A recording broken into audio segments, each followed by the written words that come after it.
They warned us not to share this. Some even said we'd get sued, but we're doing it anyway because every time you walk into a repair shop, there's a chance you're getting played, overcharged, misled, maybe even lied to. In this video, we're exposing the secrets mechanics don't want customers to know, and once you see how deep it goes, you'll never fall for it again. Mechanics hate this $20 tool.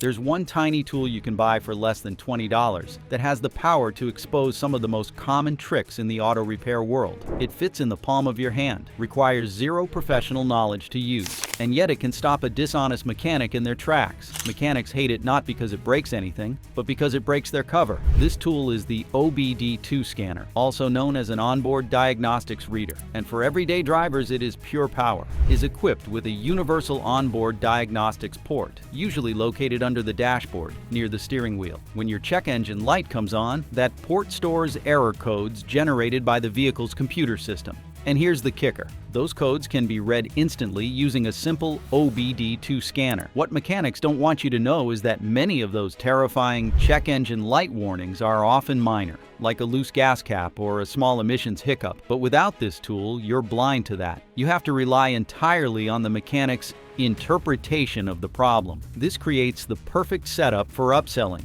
exaggeration, and even completely unnecessary repairs. A simple P0455 code, which usually just means your gas cap isn't sealed properly, might get turned into a $400 emissions system inspection. A P0171 code, indicating a lean fuel condition, could just be a dirty air filter or a small vacuum leak, but shops have been known to turn it into a full throttle body replacement quote. And if you don't know what the code means, how would you ever argue? With a $20 scanner, you plug it in, read the code, and search online for what it means. No exaggeration, no drama, just data. And you'll know instantly whether the shop is being honest or not. Many of these scanners even link to your smartphone and walk you through potential causes and fixes. It's like carrying a basic lie detector in your glove box. Bottom line, this $20 tool gives you leverage, clarity, and protection. It might just be the best investment you can make for your vehicle, but that's just the tip of the diagnostic deception iceberg. The free inspection that costs you hundreds. It begins with a friendly voice at the service desk and the magic word everyone loves: free. Free brake inspection, free tire check, free multi-point diagnostic. It sounds like a helpful bonus, but in many cases, that free inspection is a trap, one that ends with a repair bill in the hundreds or even thousands of dollars. And the worst part, a lot of it might be completely unnecessary. Here's how the scam works. You bring your car in for an oil change or a routine service. The mechanic offers a free inspection, just to be safe. Maybe they even hand you a checklist of items they'll evaluate. But once they've got your vehicle on the lift, the game begins. Suddenly, you're told your suspension is dangerously worn, your timing belt is frayed, your brake pads are about to fail. Everything becomes urgent. And the estimate, it's not $50, it's $1,400. To the untrained ear, it all sounds believable. After all, you don't want to risk your brakes failing or your engine seizing. But in many cases, the claims are exaggerated, the parts are fine, and the repairs could easily wait, if they're needed at all. Shops know that fear is a powerful motivator, and once they've got your car on the lift, they know you're more likely to just say yes rather than pay to tow it somewhere else for a second opinion. According to industry studies, over 20% of free inspections result in unnecessary work being sold. That's not an accident, it's a business model, and it works because most drivers don't know how to verify what they're being told. So what should you do? First, never approve repairs on the spot. Ask for a written estimate and tell them you'll think about it. Second, always ask for proof. Photos, measurements, or even to be shown the worn parts while the car is on the lift. And finally, get a second opinion. A trustworthy shop will give you a consistent story. A dishonest one, they'll start backpedaling the moment you question them. And if you think that's sneaky, wait until you see what they do with your old parts. If you've fallen for even one of these, don't worry, you're not alone. Like and subscribe, and we'll make sure it never happens again. The parts swap scam. This one hits right where it hurts. Imagine walking into a repair shop paying $500 for a new alternator or water pump, only to find out later your vehicle still has the old part bolted in. It's not a fantasy. It happens far more often than people think. This scam preys on a single assumption, that the customer will never double-check what was actually done. And sadly, most never do. Here's how it plays out. You bring your vehicle in because of a check engine light or a strange sound. The mechanic inspects it, shrugs, and says, "You need a new part. Maybe it's a starter. Maybe it's a sensor." They quote you a price, order the part, and tell you it'll be ready by the end of the day. When you return, they hand over the keys. You pay the bill and drive off, none the wiser. But in some shady shops, nothing was ever changed. The old part is still in there, wires still corroded, bolts still worn. The mechanic simply clears the code, resets the system, and sends you on your way. The result? You paid for something that never happened, and unless you know what to look for, you may not even realize it until weeks or months later. This is where you take control. From now on, demand the old part back, every time. It's not rude, it's smart. If they actually removed it, they should have no issue showing you what came out of your car. A worn brake pad, a cracked serpentine belt, a rusted out rotor. It should all be in a bag or box, ready for you to inspect. If they already threw it out or can't find it, red flags should go up immediately. Take it one step further. Ask for photos. Any shop doing honest work should have no problem snapping a before and after picture of the damaged part versus the new one. Some modern shops already do this proactively to earn trust. If your mechanic refuses or acts insulted, it might be time to find another shop. Now here's something even more profitable for them and totally legal: the labor time lie. That's not just frustrating, it's designed to be. Welcome to the world of book time, the mechanic industry's most profitable open secret. And yes, it's perfectly legal. Here's how it works. Let's say your alternator dies. You bring your vehicle to a repair shop and they say, "That'll take about 2.5 hours of labor." So you pay for 2.5 hours at $125 per hour, let's say. That's over $300 before parts. But what they didn't tell you is that your vehicle's alternator is easily accessible. And for an experienced tech with the right tools, it can be replaced in 35 minutes flat. So why are you being billed triple the time it actually took? Because most shops use a flat rate labor system based on a time guidebook. These books, published by manufacturers or third parties, estimate how long each repair should take. That number becomes the billing standard. But here's the catch. It does not matter if the mechanic finishes in half the time. You still get charged the full amount. Shops love this system. It rewards speed, encourages efficiency, and massively inflates profits. A good technician can finish 6 hours worth of book time work in 3 real hours.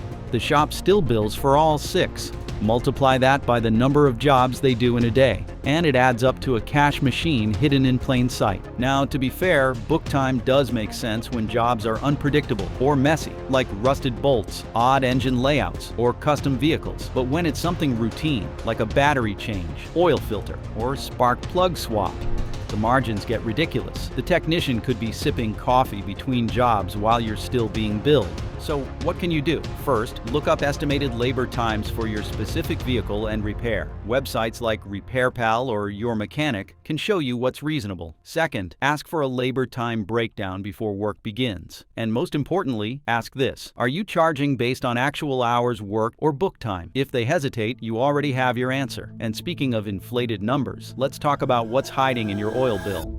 The synthetic oil upsell. You brought your car in for a simple oil change. Nothing fancy, just the usual maintenance. But the moment your keys hit the counter, the pitch begins. You need synthetic oil, they say. It's better for your engine. It lasts longer. It protects under extreme conditions. It sounds convincing. It even sounds responsible. But what they're not telling you is this: in most cases, it's a pure upsell with no mechanical justification, and it could double your bill for no measurable benefit. Here's the truth. According to a study by Consumer Reports, approximately 75% of all vehicles on the road today run perfectly well on conventional motor oil. That's right, unless your owner's manual specifically states otherwise. Conventional oil is often just as effective. So why the pressure to go synthetic? Because synthetic oil changes cost more, sometimes twice as much.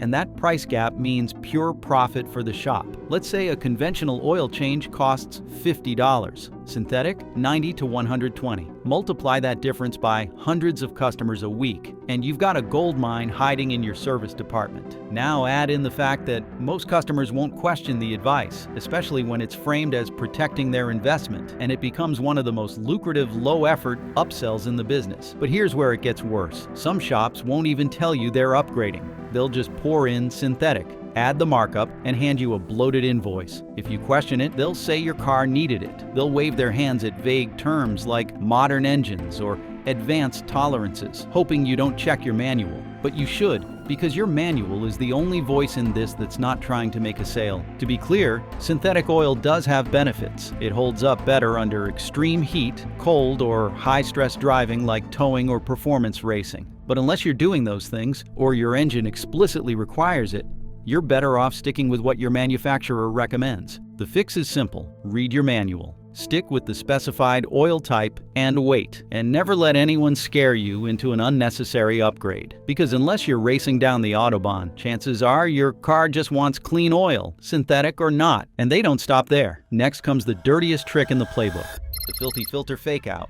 It's one of the oldest tricks in the book. You're sitting in the waiting area sipping bad coffee and watching daytime television when the mechanic walks in, holding a disgusting air filter. It's black, grimy, maybe even has a few dead bugs stuck in it. He says, "This is your filter. It's in really bad shape. We recommend replacing it today. It looks terrible and you don't want your car breathing through that mess." So like most people, you nod and agree. But here's the problem. That might not even be your filter. Shops have been known to keep a dirty filter behind the counter just for this moment. It's a prop, nothing more than a scare tactic. They flash it for dramatic effect, banking on the fact that you don't know what your real filter looks like and probably won't check. And it works. According to the Car Care Council, 1 in every 4 air filter replacements is completely unnecessary. Most air filters last between 15,000 and 30,000 miles, depending on your environment. If you're driving through desert storms or unpaved country roads every day, sure, your filter might clog up faster. But if you're mostly doing suburban or highway driving, it's highly unlikely your filter needs to be swapped during every oil change. Yet some shops recommend it every single visit. Why? Because it's easy profit. Let's break it down. An air filter costs the shop about $10. They'll mark it up to $30, then add labor, even though replacing it takes less than 2 minutes and requires no tools. That's a 70 to 100% margin for what amounts to flipping a plastic lid. So how do you avoid the trap? First, know where your air filter is and how to check it. Most are under a simple clip-on cover in the engine bay. It's easy to pop it open and take a look. If the filter is slightly dusty but still white or light gray, you're fine. If it's dark and filled with debris, sure, replace it. But if you think a fake filter is bad, some shops go full-on fiction with this next one. Blinker fluid and other fake products. It sounds fake because it is, but people still fall for it. You would think no one in their right mind could be fooled by a product called blinker fluid, and yet people are. What started as a garage prank on rookie drivers has now become an actual scam tactic at shady auto shops. Blinker fluid is not real. It has never existed, but some customers are still being charged for it, either as a joke or, in more concerning cases, as part of a larger bill full of invented line items designed to confuse and exploit people who do not know much about their car's inner workings. But it does not stop at blinker fluid. Some shops have listed things like muffler bearings, headlight fluid, or power band recalibration. These are all entirely fictional. The worst part, unsuspecting drivers have paid for these so-called services. Some mechanics keep a dirty air filter or worn-out part on hand, just to show a customer during the inspection. Others will slap a generic term like performance upgrade or system optimization onto an invoice and charge you $50 to $100 when they have not actually done anything. There are also overpriced real products that are pushed like miracle cures. One of the most common, premium windshield washer fluid. Some dealerships and lube shops charge $45 to $50 for what is essentially blue-tinted water that costs $2 to $3 at a gas station. Another classic scam is the unnecessary engine treatment or oil additive that supposedly extends engine life by 50,000 miles. These sound impressive until you realize no major automaker recommends them. In fact, many explicitly advise against them in their manuals. To protect yourself, remember this. If it sounds weird, fake, or too good to be true, it probably is. Always ask for the part number and manufacturer. Google it on the spot if you have to, and never ever let anyone work on your vehicle without a clear explanation of what they are doing and why. Your best defense is your own awareness. Mechanics count on confusion. Take that away, and you take away their power. Even when the product is real, it might be totally useless. The fuel injector, miracle cure. Some cleaners work. Most are snake oil. Fuel injector cleaners are one of the easiest ways for mechanics to make an extra $50 per visit because they sound technical, look official, and are nearly impossible for most customers to verify. They promise to restore lost power, improve fuel economy, and unclog your injectors. But in reality, most of these so-called miracle cures do almost nothing. In fact, many are nothing more than glorified solvents that do not solve the actual problem and can even make things worse. Let's get one thing straight. Not all fuel system cleaners are bad. The high-quality ones, applied with professional-grade equipment and diagnostic backing, can genuinely help remove buildup in fuel injectors. But that is not what most people are paying for. What you typically get is a cheap $8 bottle dumped into your gas tank and then charged on your bill at $49 or more. No diagnostics, no symptoms. Just a generic upsell line. Manufacturer recommends it. Does it? Probably not. The real issue here is context. On older vehicles with port injection and high mileage, yes, a proper cleaning might help if symptoms like misfires or rough idling are present. But on newer engines, especially those with gasoline direct injection, the results are questionable at best. These engines are designed with fuel trims that constantly adapt. If your car was running poorly enough to need cleaning, it would show more severe symptoms. And simply dumping a cleaner in the tank will not address carbon buildup on intake valves or combustion chamber deposits. Even worse, some cleaners contain alcohol or harsh chemicals that can dry out rubber components or damage sensitive fuel system parts. A misapplied additive might do more harm than good. If a mechanic cannot show you diagnostic data, like fuel trims, misfire counts, or injector pulse irregularities, they have no business recommending a chemical fix. So what should you do? If your engine is running smoothly, save your money. Stick to high-quality fuel and regular maintenance. If your vehicle shows signs of injector trouble, request a proper scan and scope test. Not a bottle of cleaner and a promise. Most importantly, do not pay for something just because it sounds impressive. But some scams do not happen at the shop. They start at the dealership. The warranty void threat. If you don't service here, your warranty is void. That's a lie. You walk into a dealership for a routine oil change, maybe just a tire rotation. Before you can blink, the service advisor hits you with a warning. If you don't get this done here, your warranty could be voided. It sounds terrifying. After all, you spent tens of thousands of dollars on this car. The idea of losing your protection because you didn't return to the dealer every time the light came on feels risky. And that's exactly the point. They want you scared, because fear keeps you coming back, and that keeps their service department profitable. But here's what they're not telling you. They're bluffing. Enter the Magnuson-Moss Warranty Act of 1975.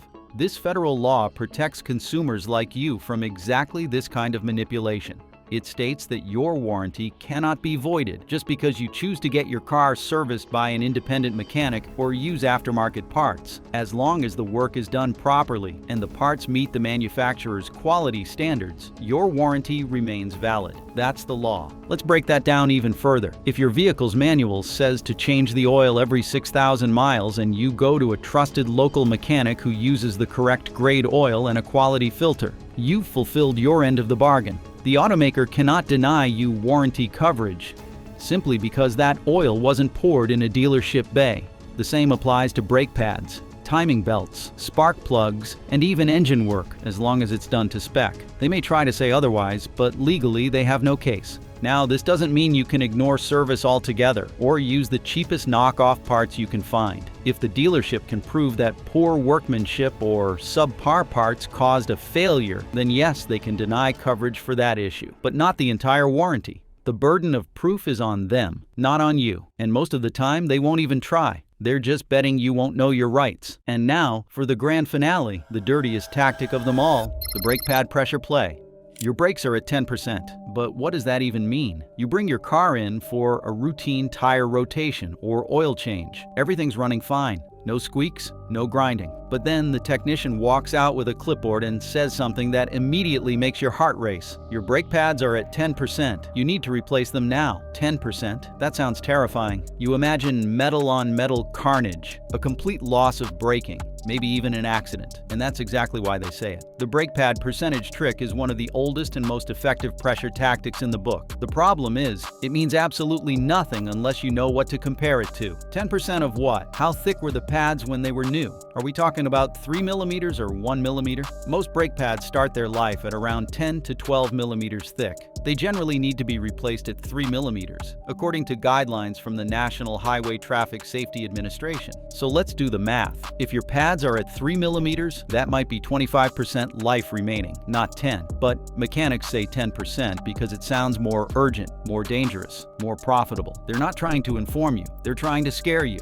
Here's what you do instead. First, ask for the exact thickness measurement. If they hesitate or try to distract you with vague terms like critical or urgent, that's your cue to be suspicious. Second, ask to see the pads yourself. Any honest mechanic will walk you out to the car and show you the actual wear. You don't have to be a pro to see whether there's still some meat left on the pads. Third, check if your vehicle has brake wear indicators. Those are the little metal tabs that make a high-pitched squeal when the pads are truly low. If you haven't heard that sound, you're probably not in emergency territory yet. Brake jobs can cost hundreds of dollars, especially if they convince you to do the rotors too. And while brakes are critical, they're also one of the easiest areas for upselling. Don't let urgency override logic. When in doubt, get a second opinion. Another shop might tell you you've got thousands of miles left before you need replacements. Now you know. Like, subscribe, and never get played again. Thanks for watching. I will see you on the next one.